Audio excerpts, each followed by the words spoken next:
Welcome to the Riley Retreat. Today we're going to talk about the Ruth Stout deep mulching with hay or straw method of gardening. Some major benefits are this is a mulch, so it retains water and reduces weeding.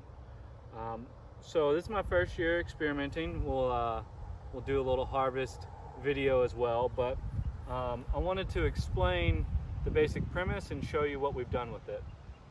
The basic premise, here we tilled the ground to get it started. It was all just grass.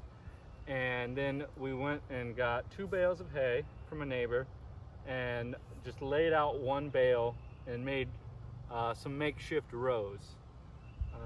We then had potatoes, which I had chitted, and that's when your little potato starts to shoot out little sprouts. Didn't have to do any digging at this point, just simply came in and laid down the potato on the ground.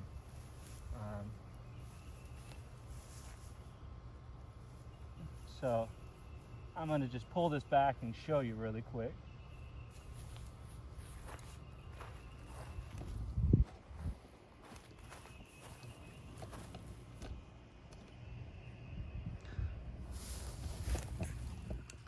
So right here is our potato. It's a purple potato, and it's growing out this stem. And so you can see we've got 3 different varieties of potatoes here. Okay, so what we've done is to come back and we're hilling our potatoes. So once they grow to a certain height, you can see that they start to lean over. So the Ruth Stout method and potato methods would call for coming in and either using dirt, or in this case we're using our straw again, and just hilling up the potato. So with dirt it makes more sense because you're creating a bigger and bigger hill. Here the hay and straw is acting in just the same method, and coming through our rows, I'll show you some grass has started to sprout up.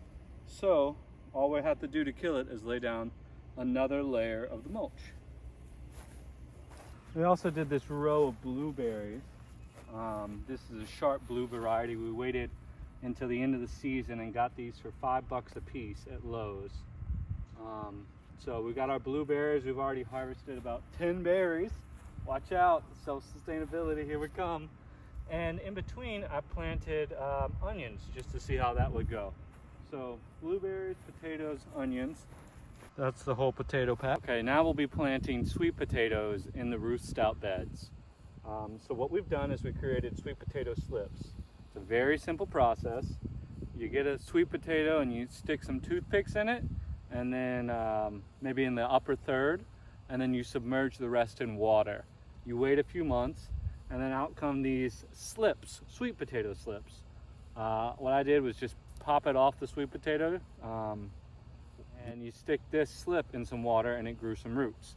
So what we're doing now is we're going to be growing our sweet potatoes about 10 to 18 inches apart from each other in 3-foot wide rows. And what we're doing is we're staggering, because this is going to be a great big vine, and staggering is going to allow us to have more in the same space without the competition. So I just pull back the hay, and now I'm just sticking the stick down to create the hole, and 2 or 3 inches down, and then I take my sweet potato slip and I stick it in the hole. Voila! And we shall repeat.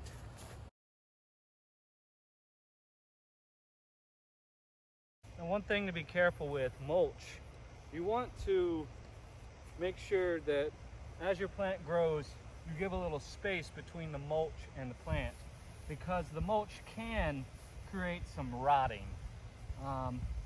This is particularly important with fruit trees. I'm a huge fan of mulch. I mulch everything.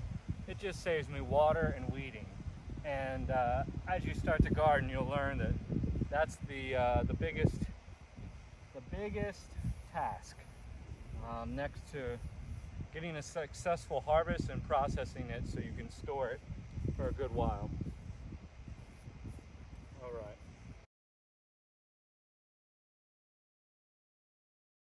You want to be sure to water in your sweet potatoes. They're going to need to be watered to get established. But once they are established, then they can do quite fine without water. But you might get cracked sweet potatoes, which can reduce your storage time. So watering is a good idea.